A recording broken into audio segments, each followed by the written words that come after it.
Welcome back to Where the Gentry Walk. Was this a penalty or not?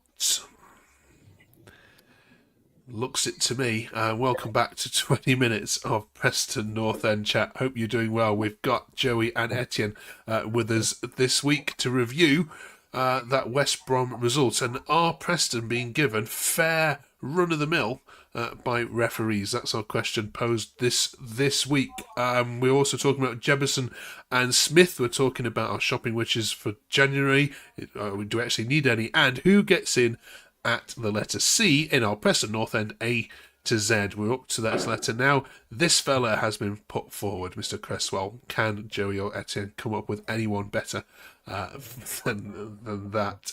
Right, you two. God, quite a bit to get through this week. Hope you're fresh back from the Hawthorns. Well, Joey, Sean just says, look, we're a decent side. The 2 clinical finishes from West Brom from them, and that was all the difference between the two sides. Do you agree? No one's going to get upset about this loss? Yeah, I don't think they should get too upset. I think it was actually quite a good game. I was surprised. I think the first 20 minutes weren't really much happening. I was thinking it's going to be like the Charlton game where it was a bit of a dull first half, but then it sort of come to life and it was very open, which I was quite surprised with, given both teams have quite good defences. But we seemed a bit dodgy at the back. Let them have a few different chances, and then obviously they let us have that Osmajic one where he really should have buried it. But I thought it was overall an entertaining game, and we played some good stuff. I just think at times we just looked a bit vulnerable, especially on the both wings. You can tell, I think Small is really struggling on that right side, and they really did try and expose it. But as the poster just says, that there were 2 really good finishes. They should have probably scored a couple of others though. There was a few sitters they missed. Everson yet again made a great double save. So it swings and roundabouts whether they've got 2 really good finishes or whether we did concede a lot of chances. But second half we came a lot stronger, and I think bringing McCann on in particular, I think that really changed the game in our favour. I just wonder if we'd made that sub at half time, whether it would have been different and whether we might have got the equaliser a bit sooner. Did you both agree with resting McCann in this game? Because I do in one sense, because like last time he came back from an international break, he looked very tired and didn't look the same player. So I just assumed that this was probably actually quite smart thinking from Heckingbottom. But when he came on, he didn't look like that same player. Like from the last time he came back from international break, and I'm thinking he would have been the sort of missing piece of the jigsaw, I think, because we just let them come through too many times. He was just winning absolutely everything in that midfield, and he was just absolutely all over the place. And you're thinking, wow, whether he would have done that if he had played 90 minutes, I don't know, but yeah, I think he would have made a huge difference if he could start. Let's look at the first Baggy's goal, shall we, Etienne? And obviously, from your journalistic point of view, if you're writing this up, where are you putting the blame for this? Let's have a quick look at it. Let's remove that and put that one up. That's the right one. There we go. We'll finally get it in a minute. There we go. Let's have a look at it again. First of all, keeper's not saving it. That's fair. But if we just pause it at this point here, a second. There. I don't know who's at fault, or is it it's just a great goal. I think the striker making the movement there has taken the defender with him, and I think they know Johnston is going to have a shot there. So I don't think there's anyone to blame. I think it's a rocket that finds the top corner. I think even if someone goes out and rushes it, it's already past him by the time we get there. So it's a great finish. You can't take that away from him. Everson's not saving it. He's done a lot for us this season. Those kind of goals, you just kind of have to go, well, fair enough. They've done what they need to do. They found the top corner, and you're not saving them. Yeah, is it not though, Etienne, that for some players you just close them down? There's certain players in certain teams that are capable of this. And Mikey Johnson, if you've done your homework and watched any West Brom games, you know that he scored goals like that in the past. Is it not a bit of naivety on Preston's part that? No, it is. But doesn't it close down quicker? Sorry. Like I said, the striker's taken Story with him, who's the closest defender to Johnson at that time. And I think at that point, Gibson and Hughes have both got a big ask to go and then press inwards and go get Johnson shut down. So I think it is a bit of naivety, but I think West Brom worked that move well. And again, it's just a brilliant strike. Okay. Let's talk the penalty then, shall we? Now, if you're watching this live, we're live today. Thank you very much for joining us. You can put your comments on this. Well, this has divided the internet. I'm not sure why, but let's have a look at this one. Joey, I mean, it slows down in a minute if we get a better angle of it. Yeah. Just there. I mean, Does it's such ridiculous. Does he get the ball first? This is what West Brom fans were saying. I think most West Brom fans were actually said they hadn't. I mean, I was actually on the train back with a West Brom fan who agree with me. But like when I was watching it from the other side of the pitch, my first instinct was like penalty. We were in arms, and then I went straight on Twitter on the game just to see I could see it on the video, and I looked at it and I thought first thing I was like, actually no, he's got the ball. But then it was only when I sort of watched it properly, I saw Armstrong's feet. Because actually, if you watch it first time without actually looking into detail into actually who's got the feet, I just thought, he's won the ball there. And then when you see that Armstrong's just got a little dink to it before the players have then gone and absolutely challenged him, then you realise he didn't get any of the ball. But then you've got to think, well, then maybe you give the benefit of the doubt to the referee. I don't know, because you're thinking, well, if he's seen it real time, close up, he might have seen exactly what I saw on the first highlight, not the first actual real life time, because the real life time I thought that's a penalty, but then my eyes aren't brilliant. It was on the side of the pitch. But then I think then you've got to give it a tiny bit of slack for the ref, but at the same time it's so frustrating because it's just, if they have VAR, that's a penalty. I don't know. Yeah. I don't understand how when you've seen the replay again and again, you can think it's not a penalty. They probably haven't actually looked at the highlight properly and in detail at whose foot it touches the ball. But yeah. And maybe it doesn't change the outcome of the game at all, Etienne. But we seem to be getting into a little bit of a pattern here with Preston and some decisions from referees. I want to ask you squarely this: is it, if you were called, I don't know, Preston United, or you just come down from the Premier League, or you had a big, shouty manager who, do you think you'd be getting more of these decisions? Do you think there's an unconscious bias? I'm not saying the refs are cheating here, but is there an unconscious bias because it is, it's just Preston, that you aren't getting some decisions? I don't think it's the whole Preston image, but it's just hard to believe that we're still not getting these decisions when last year they went through all of our decisions and said that we had 3 or 4 major decisions not go our way. So I don't get then how referees aren't being high alert on our games, then looking for, okay, if it's contentious, it looks like a penalty. Why aren't we giving it? So, I mean, at first glance, I agree with Joey. I watched the video back and went, that's not a penalty. But then it just gets worse and worse every time you see it. Collier hasn't got the ball. Armstrong's touched it before, and then he's been wiped out for West Brom to clear the ball. I think it's an obvious penalty on rewatch, but the first time, the referees had to view that in real time, but they know that we're not getting a lot of decisions going our way. Last season was an absolute joke in terms of that. So the referees are going through it themselves. Why isn't something being done about that? Yeah, remember that Bristol City handball, don't we? From last year, still sticks in our mind. Right, let's switch gear a little bit then and talk about some players. This week we're going to focus on. Oh, we're not going to focus on that one. There we are. Sol says Jebbo and Smith are really coming out of their shells in the last couple of games. Yeah, Joey, do you agree? 2 players that have been at other clubs and have had a lot of criticism going to them, but yeah, have they found a home? It's probably still too early to tell, I think, on both counts. They've both come on and made impacts. I mean, Jebson had a really good game when he started the other week at Deepdale. He probably should have done better with the chance he had on Saturday, I think. But he's looking lively, and they both offer something different. I think that's one thing, and different to Osmajic as well, which is a big thing.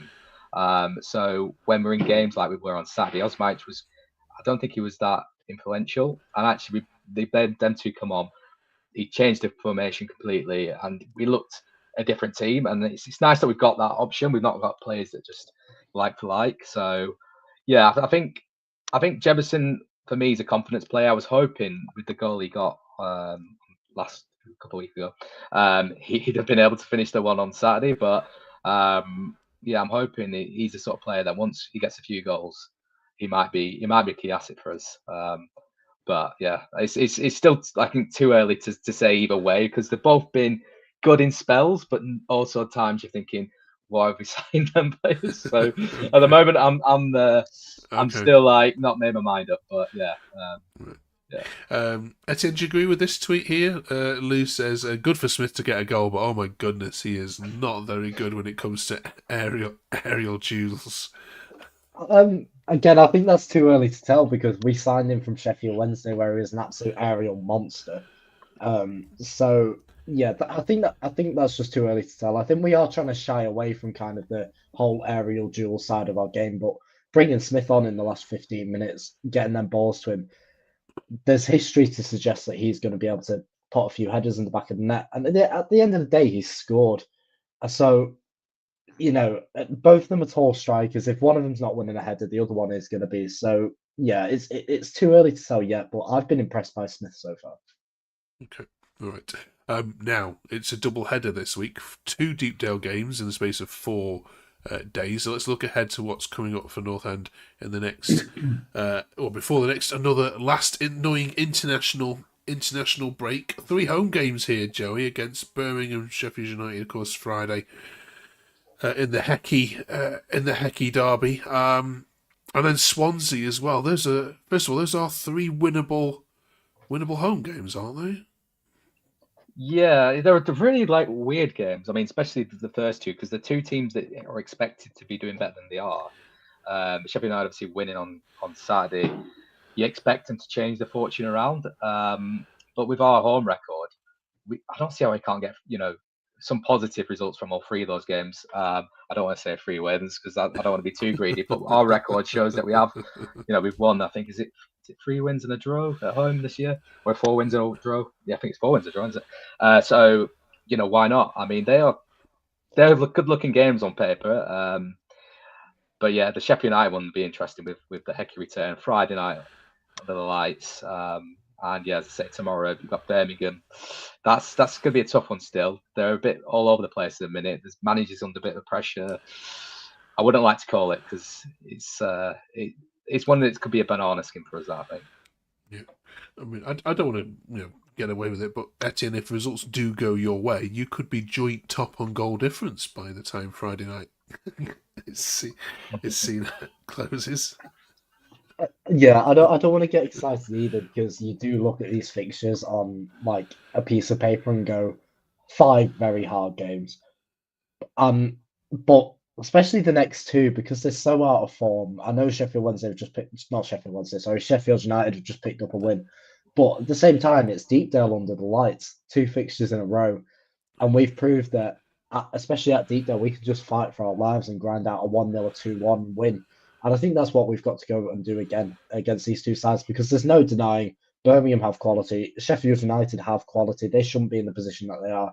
So we still got to work very hard because them 2 teams are going to want to climb up the table. But 2 wins are very, very possible. And I'm not gonna say top of the table, but I'm gonna say if we can end that little run in the top 6, we're just looking even stronger. Yeah, okay. And of course, when you come back after the international break, we all know it's back to Deepdale again for a Friday night Blackburn Rovers derby, isn't it? Which will be which will be a fascinating watch for the neutral. Right. Yeah, I don't want to get carried away with it, Joey, but when I look back at the tweets, as you know I do every single week from the game, there was a level-headedness about North End fans from that loss at West Brom. There was no head losses. There was no kind of, oh, well, this player was rubbish. I couldn't find one single negative. Maybe that one about Smith not being good at jumping, but there seems to have been a phase shift around this team at the moment. Do you feel that in the stands? Do you feel that when you go away? Do you feel that when you're at Deepdale that there is a real kind of sense of, all right, we might lose some this season, but do you know what? This is going to be a good watch. Yeah, I think so. Like I say, I mean, we were very much in that game all the way through. I think when last season, well, I think particularly under Ryan Lowe, I think when we would go 2-0 under, I'd probably left the ground at that point because I would have been like, you know what, we're going to lose this 3-4. You never think we'd come back from it. But there's always a chance. And I think, even looking at the substitution bench, you're always like, oh, there's a few good players that can come on and maybe change the game. I just think it's the whole mentality shift of the players. And you've got a few really good quality, like Premier League quality players on loan. And you know that they can just score from anywhere, do anything, just that little bit of magic from them. But then you've also got the old heads. This is exactly what Whiteman said in his post interview. And he feels the change in atmosphere, the change in mentality, and just actually players who are just really just singing from the same hymn sheet. So I think there is definitely a shift in that, and just a shift in general of how we're actually approaching games and how we're always sort of being in the games. We've only lost 2, and the 2 games we've lost, very tough away games, and they've been by their own goal. So I think it's very positive in that sense. They're actually gone from a team who was tipped for relegation to a team who's, is always in a game. So I think I'm very confident now, touch wood, that we're not going to be any sort of relegation battle because of that reason. We're not the whipping boys by any means. We're completely in every game that we're in. Just on that Whiteman interview, Etienne, if you've heard it, but did you read any kind of sly dig at Ryan Lowe with his comments there that we've not had this before, and always comparing what it was like then and now? I'm not going to throw any, I'm not going to say it was said, but I think any smart individual can infer that. And I think he's right. I think there's just been such a huge mentality shift from the 2 managers. And I did expect that because Heckingbottom is I think a Premier League manager at the end of the day. He's had that experience. He knows what he's talking about and he knows what he's doing.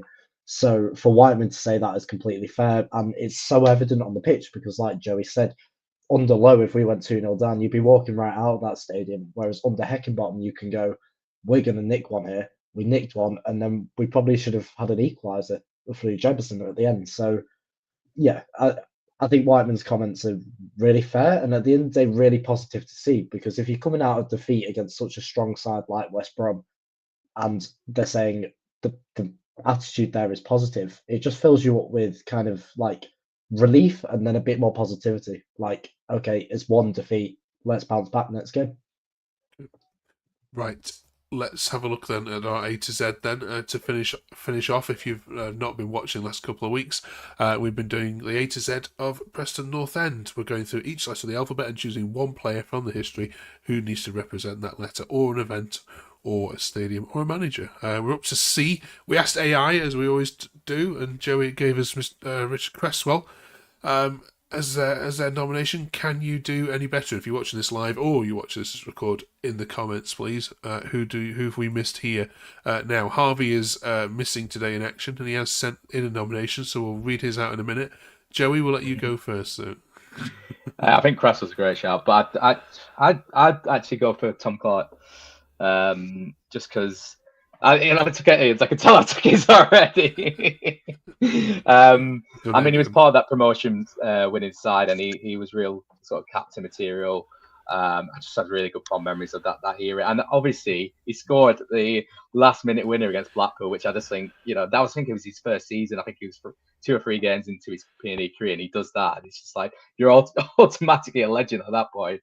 And then to go and do what he did with the promotion season, I just think absolutely topped it off. But I think we might have lost Mark there. Yeah, I'm still here. Still here. Okay. Yeah, but I think Tom Clark's an absolute cult hero for us. I did have another one. If Ian needs a person, but I've got someone else. I've just come on. Okay, go on then, Etienne. Go on. So I was going to say Clark. I think all 3 of us were going to say Clark. So I think that's locked in. But shout out Tom Cannon, really, for such a short spell. He had such a major impact, and again, he scored against Blackpool. So he was so clinical, so clinical when we had him. He took a while to get going. He just seemed like he scored every week, and we wanted him back in summer. And I think that just says everything you need to know about him.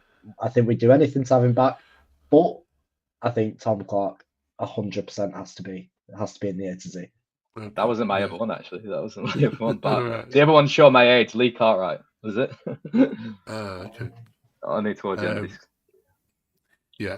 Harvey said in his message that Tom Clark, and he wants credit if anybody else uses that. So we'll go with Tom Clark. It's Right. he normally nicks mine, so that's fine. My camera's packed in, so we'll leave it there for another week. Thank you very much for watching. If you've been watching us live, good luck against Birmingham City on Tuesday night. Good luck on Friday night. Make it a good game, please, because the neutral will be watching this one, of course.